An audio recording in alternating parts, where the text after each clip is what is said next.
kesehatan kepada masyarakat. Langsung saja kita berbincang dengan Kepala BPJS Kesehatan Makassar, Dr. Gresti E.L. Borotoding. Selamat pagi. Selamat pagi. Apa kabar, dokter? Kabar baik. Kabar baik, luar biasa cantik sekali, Dr. Gresti, Kepala BPJS Kesehatan Makassar. Dokter, kita tahu masyarakat heboh kenaikan iuran BPJS Kesehatan sampai 100% dan banyak masyarakat yang mengakalinya dengan turun kelas begitu. Tapi nanti kita bahas mengenai efek dari kenaikan harga iuran BPJS ini. Tapi terlebih dahulu kita ingin mengetahui apakah ini sudah berlaku kenaikan tarif BPJS Kesehatan ini, khususnya di Kota Makassar. Oke, terima kasih Nanang.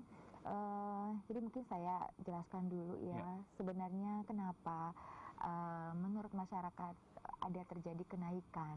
Sebenarnya ini bukan hanya masalah soal kenaikan iuran, tapi lebih kepada penyesuaian atau rasionalisasi iuran. Kenapa? Karena semenjak BPJS Kesehatan ini mulai menyelenggarakan program jaminan kesehatan nasional pada tahun 2014, iuran yang ditetapkan oleh pemerintah itu sesungguhnya memang belum sesuai dengan perhitungan para aktuaria Indonesia yang memang sesuai dengan Undang-Undang SJSN tahun 2004 yang berwenang untuk mengusulkan iuran untuk CKN ini adalah DJSN, Dewan Jaminan Sosial Nasional, sesuai dengan kewenangannya. Nah, namun waktu diusulkan memang ditetapkan oleh pemerintah belum sesuai. Contohnya untuk kelas 3 mandiri itu harusnya 36.000 per jiwa per bulan. Tetapi ditetapkan tidak sebesar itu. Jadi memang iurannya dari awal itu sudah tidak sesuai dengan perhitungan yang seharusnya dari para aktuaria ini. Nah, sehingga memang dari awal sudah terjadi mismatch, ketidaksesuaian antara iuran dengan biaya pelayanan kesehatan, sehingga memang dari awal program CKN ini berlangsung sudah diprediksi akan defisit di akhir tahun 2014 dan benar memang defisit, dan dari tahun ke tahun sampai dengan saat ini semakin besar gap defisitnya. Nah, itu yang pertama. Yang kedua adalah bagaimana khusus untuk peserta mandiri kesadaran mereka untuk membayar iuran atau kesadaran untuk bergotong royong membayar iuran walaupun sakit ataupun tidak sakit, itu tetap rutin untuk membayar iuran karena prinsip JKN ini adalah gotong royong, subsidi silang, iuran yang dibayarkan untuk membantu yang peserta lain yang sakit. Jadi yang sehat membantu yang sakit. Kita bisa bayangkan kalau misalnya orang peserta pada bulan ini dia mendaftar kelas 3, contohnya peserta mandiri, kan ini kan yang merasa sangat terbeban adalah peserta mandiri ya. Jadi saya contohkan aja peserta mandiri dengan hanya membayar 25.500 per jiwa per bulan, kemudian dalam waktu 2 minggu kemudian ketika dia sudah bayar iuran pertama, dia mendapatkan, contohnya kita nggak minta-minta ya, tapi misalnya dia mendapatkan pelayanan cuci darah misalnya, atau misalnya seksosisarea. Nah, dengan kalau di kelas C atau kelas D ya sekitar 2-3 juta. Nah, siapa yang akan membantu selisihnya? Dia hanya membayar 25.500, sedangkan biaya pelayanan kesehatan yang akan dia dapatkan pada bulan itu adalah 2-3 juta. Berarti akan dibantu oleh peserta lain yang sehat. Nah, berdasarkan evaluasi kami selama ini memang kita juga harus melihat bahwa mana masyarakat yang mampu untuk membayar iurannya sendiri, mana yang tidak. Kalau memang yang tidak mampu, tentu masyarakat ini melaporkan dirinya sendiri entah ke kepala desa, kelurahan, kecamatan, dinas sosial, ataukah mungkin di verify oleh dinas sosial untuk dilihat mana yang memang tidak mampu, tergolong miskin atau hampir miskin, yang tidak memiliki kemampuan untuk membayar. Mereka yang akan memang iurannya digratiskan, bukan digratiskan tapi dibayarkan oleh pemerintah, sehingga peserta merasa bahwa kami tidak membayar iuran, tapi bukan gratis. Ada yang membayarkan, yaitu pemerintah. 100% dibayar oleh pemerintah, bagi yang tidak mampu. Tapi bagi yang mampu tentu dia membayar sendiri. Nah, sehingga memang berdasarkan undang-undang harusnya setiap 2 tahun sekali dilakukan peninjauan kembali iuran. Nah, di tahun 2014 dan ke 2016 sudah dilakukan penyesuaian iuran, sehingga terbitlah peraturan presiden nomor 19 yang kita tahu 19 tahun 2016. Nah, kemudian harusnya di tahun lalu 2018 sudah ada juga penyesuaian iuran. Tetapi belum ditetapkan oleh pemerintah.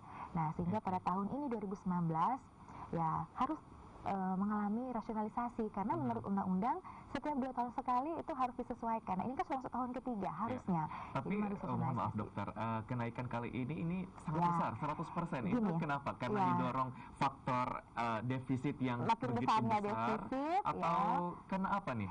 Jadi gini, saya perlu menyampaikan bahwa kenaikannya itu bukan 100%. Jadi kalau kita dari tahun 2014 sampai dengan sekarang, iuran yang ditetapkan oleh pemerintah sesuai dengan perhitungan aktuaria tentu tidak akan 100%. Sekarang kita lihat pada kondisi saat ini dengan peraturan presiden nomor 75 tahun 2019, perubahan atas Perpres 82 tahun 2018. Seharusnya untuk kelas 1 peserta mandiri, kalau berdasarkan perhitungan aktuaria itu harusnya 274.019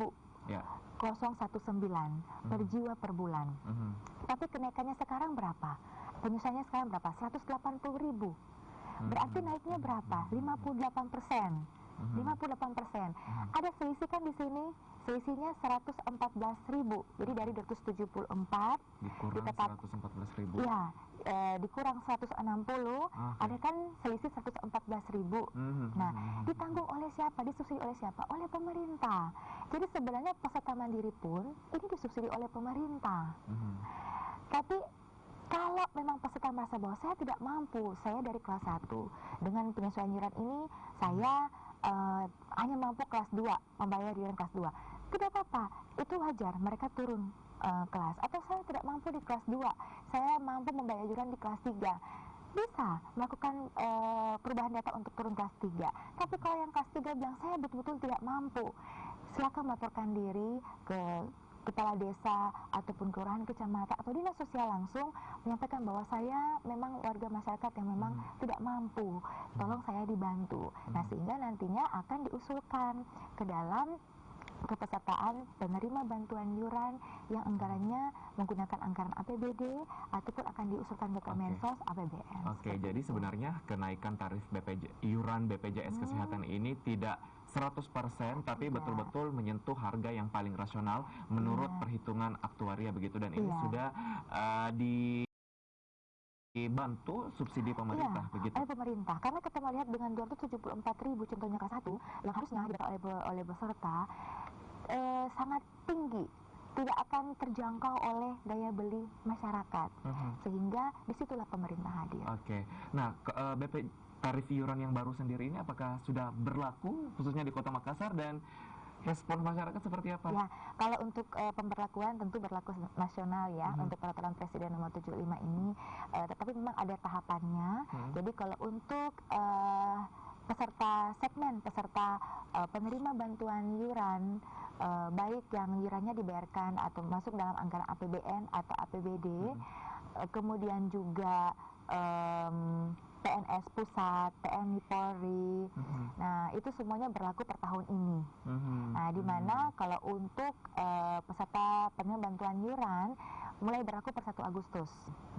Sedangkan untuk PNS pusat, ASN, kemudian juga TNI Polri berlaku per 1 Oktober.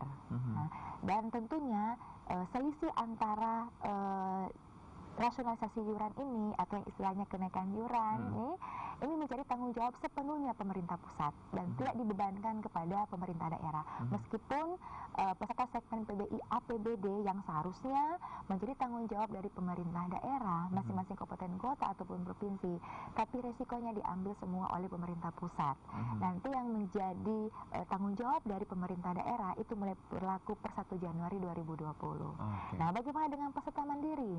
Nah, dan juga ASN daerah berlaku per per 1 Januari 2020. Oke, Iya. berarti kalau respons masyarakat sendiri yang turun kelas atau pindah kelas ini, apakah ini berpotensi juga merugikan BPJS Kesehatan? Sebenarnya program JKN ini adalah program nasional ya. Jadi kalaupun misalnya peserta merasa bahwa saya tidak mampu untuk membayar iuran, saya ingin turun kelas, ya berikanlah hak itu kepada peserta. Karena memang mereka hanya memiliki ability to pay, kesanggupan untuk membayar ya memang dengan setara kelas 3 seperti itu. Nah, sehingga memang kalau menurut kami wajar lah kalau memang peserta banyak melakukan perubahan data untuk turun kelas. Kalau di Kota Makassar, khususnya Kota Makassar, dengan beberapa hari ini dari minggu lalu kami pantau animo masyarakat untuk perubahan data ya sekitar 10%. Jadi dari total kunjungan peserta ke kantor yang melakukan perubahan data untuk turun kelas itu sekitar 10%. Oke, 10%. 9 sampai 10%. Oke, berarti cukup tinggi juga ya sebenarnya. 9 sampai 10%. Jadi misalnya 500, rata-rata 400 sampai 500, 600 peserta ke kantor setiap hari, ya sekitar 45 sampai 60. Itu diantaranya adalah pengurusan tentang perubahan kelas begitu. Iya. Oke, Tapi untuk perubahan kelas tentunya mereka harus melunasi tunggakannya dulu. Bisa melakukan perubahan data karena tunggakan untuk peserta mandiri sangat tinggi di Kota Makassar. Berarti harus diselesaikan dulu administrasi terkait dengan selisih yang selama ini, jika memang si peserta yang bersangkutan ini menunggak yang sebelum-sebelumnya barulah bisa untuk melakukan perubahan data pindah kelas. Nah, saudara, ini nanti kita akan bahas lagi perbincangan tentang kenaikan tarif iuran BPJS Kesehatan, apakah akan disesuaikan dengan peningkatan mutu pelayanan di BPJS Kesehatan itu sendiri. Tetaplah bersama kami di Sapa Sulsel.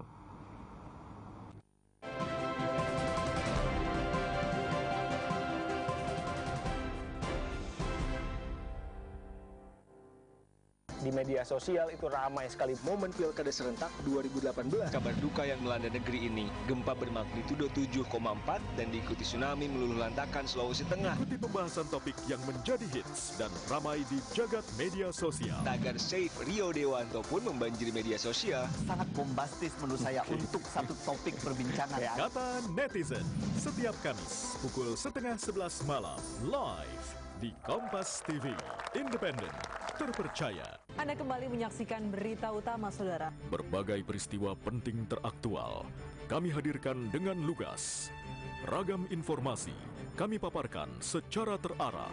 Komisioner selalu kita menginginkan komisioner itu yang profesional. Kami akan memberikan keterangan resmi melalui press.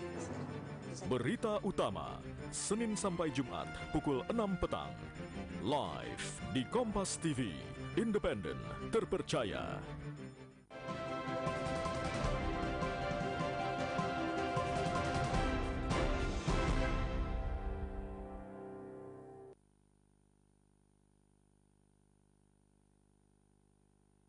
Kami di Sapa Sulsel dan melanjutkan perbincangan kita pagi ini bersama dengan Dr. Gresti El Borotoding, Kepala BPJS Kesehatan Makassar. Kita bersama-sama di sini membahas tentang kenaikan tarif iuran BPJS Kesehatan.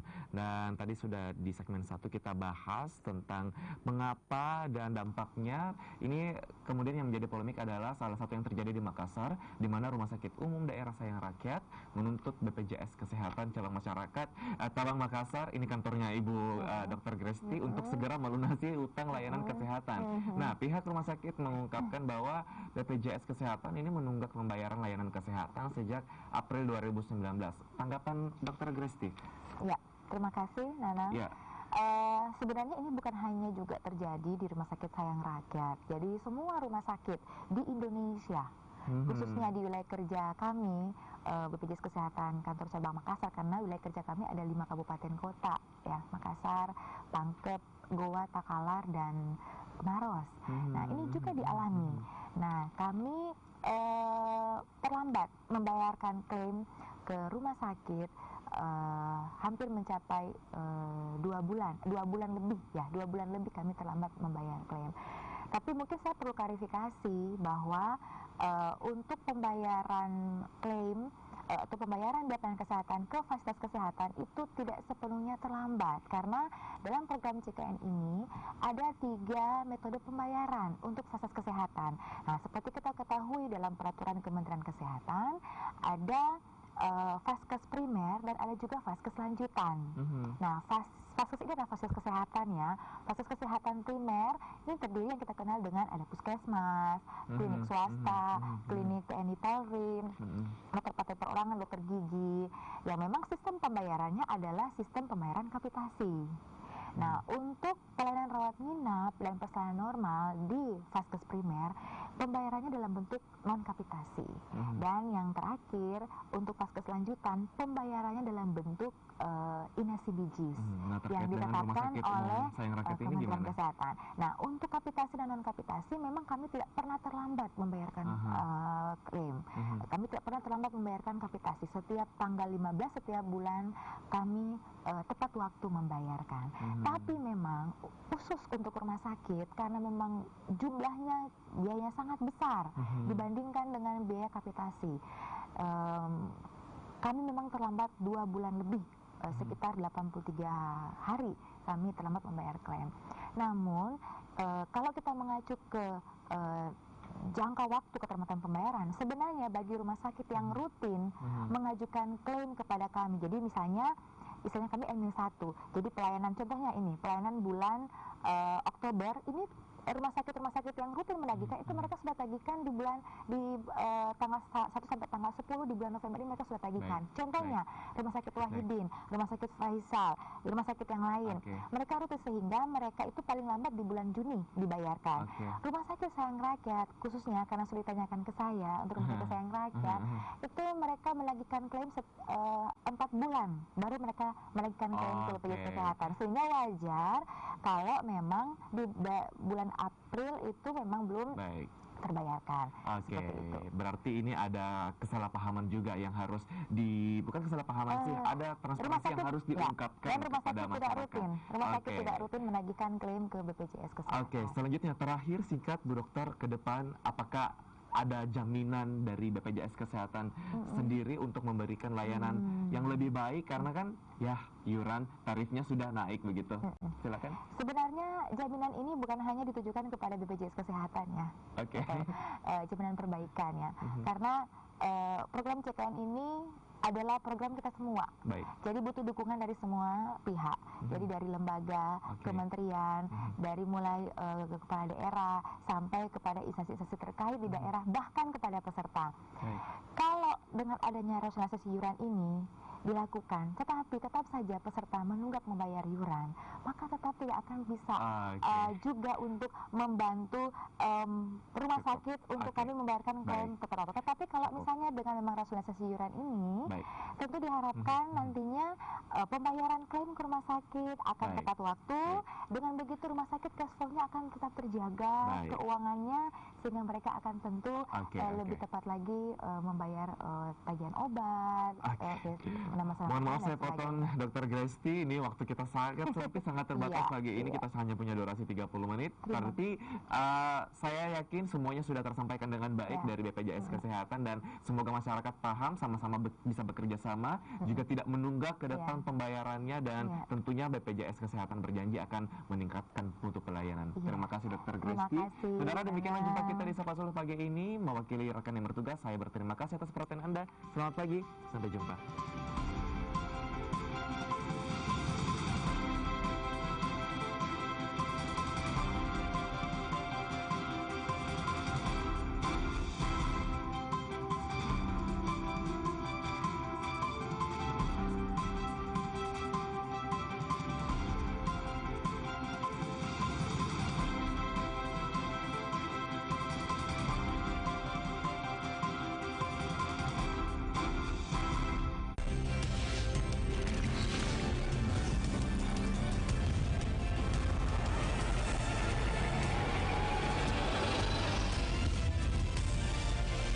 Kompas TV, independen, terpercaya.